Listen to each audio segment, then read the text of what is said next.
Abooluganda toli mu kubonaabona kubanga gwasinga ebibi. Mentalite y'abantu egamba nti buli abonaabona alina ebibi.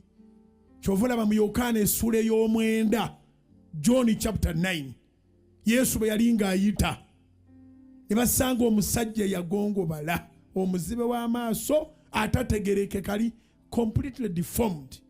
Abayigirizwa mu kifo ky'ogamba Yesu nti wonya ono tugende, bamugamba Rabbi labayo, sooka olabe, laba oli kuba ye eriiso limuleka alemegamba nti ffe tugambye.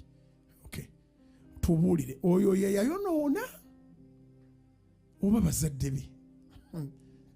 Yesu n'agamba oyo tayonoonanga.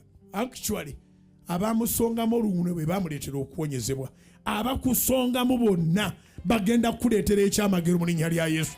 Abakusongamu bagenda kuleetera Katonda okukolera.